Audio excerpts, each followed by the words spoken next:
Bonjour à tous, on se retrouve aujourd'hui pour confectionner ensemble la jardinière d'automne de la box Eclipse Total pour les expositions ombragées. Si vous n'avez pas reçu de box, c'est pas grave, vous pouvez quand même rester avec nous et apprendre comment faire une jardinière d'automne pour les expositions ombragées. A tout de suite.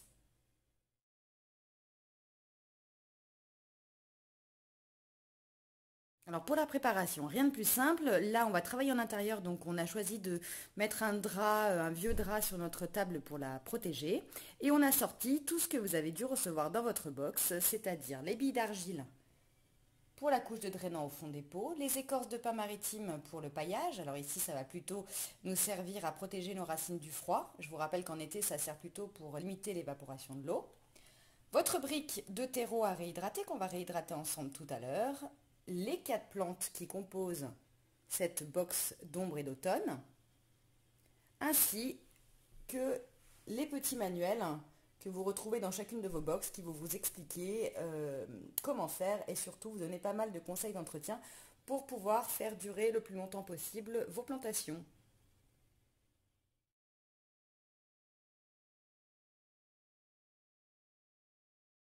Alors la première plante de cette box c'est un chou, le chou d'ornement. Le chou d'ornement on l'aime bien parce qu'il symbolise bien la saison automne. C'est une plante bisannuelle que vous allez pouvoir garder 2 ans comme son nom l'indique. Cela dit, il a une fâcheuse tendance à monter et par conséquent la deuxième année il n'est pas aussi beau que la première. Personnellement je le cultive plutôt comme une annuelle dans mes jardinières d'automne.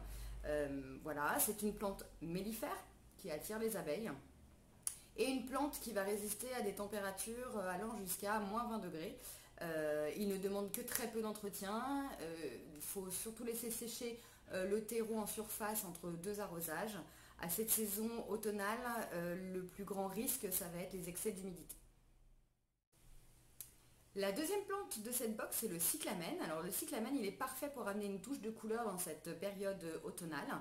C'est une plante dite géophyte, ça veut dire qu'elle a un organe qui lui permet de stocker des réserves pendant sa période de dormance qui va commencer en avril, quand son feuillage disparaît.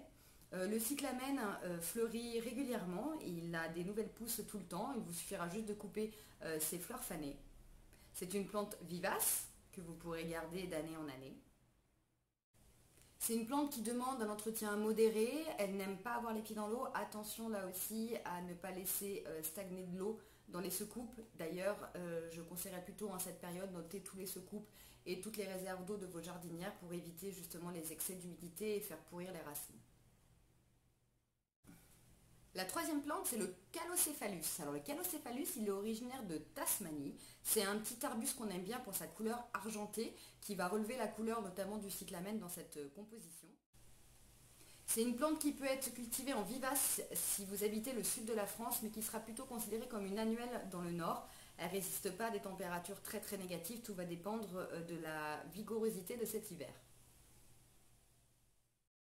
Et enfin, la dernière plante de cette composition, c'est le fusain. Alors le fusain, c'est une plante vivace. Ici, il a un feuillage persistant, il ne va pas perdre ses feuilles à la saison de dormance. Le fusain, on l'aime parce qu'il a des feuilles panachées comme ça de vert et de blanc. Et ça peut relever certaines compositions. En cas de grand froid, vous pourrez aussi couvrir votre fusain avec un voile d'hivernage et bien pailler son pied. Mais sinon, le fusain reste dehors sans aucun problème. Le fusain lui aussi ne demande pas beaucoup d'entretien, il aime les sols bien drainés et vous pourrez laisser sécher la terre entre 2 arrosages.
hydraté notre terreau, on est maintenant prêt pour commencer nos plantations.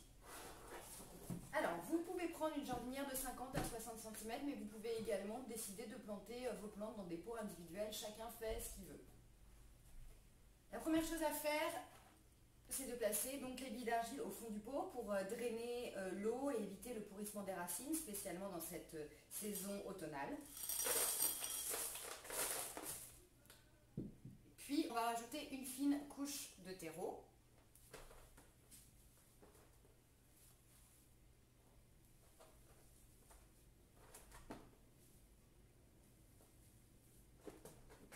Il ne nous reste plus qu'à installer nos petites plantes, préalablement humidifiées dans l'évier avec environ 1 cm à 2 cm d'eau pour bien humidifier les racines et faciliter ensuite le démoulage des plantes. C'est parti!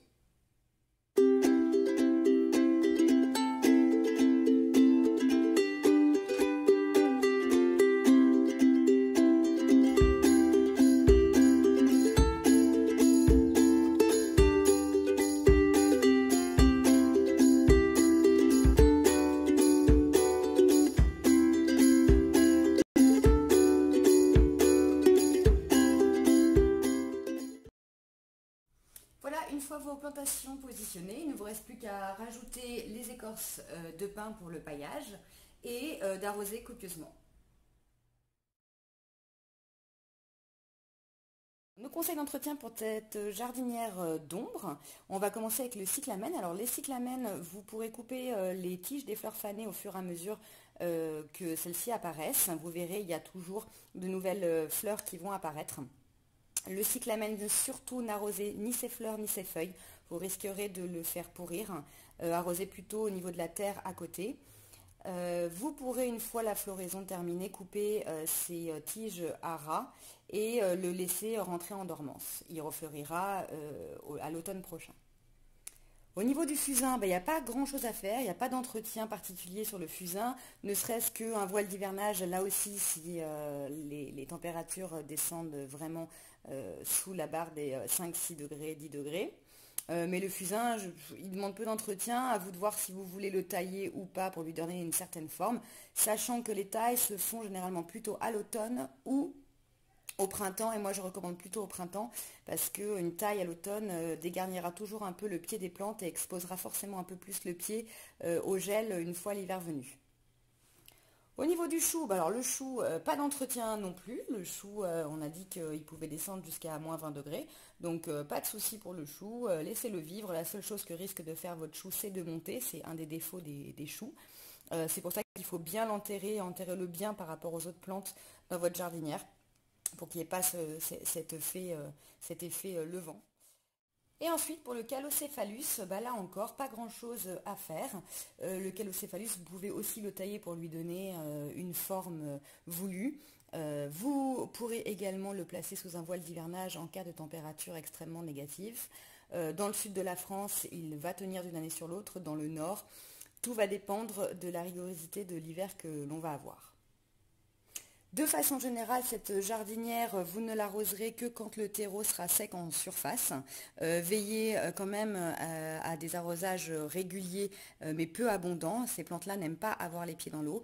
Vous allez rentrer dans une période où vraiment les excès d'humidité sont le premier danger. Pensez également à arroser si vos plantes sont sous abri, c'est-à-dire si elles sont protégées par les balcons des voisins et ne reçoivent pas l'eau extérieure, l'eau de la pluie. Voilà, vous savez tout pour cette jardinière d'ombre d'automne. Bonne plantation et bon jardinage et à très vite pour de nouveaux tutos.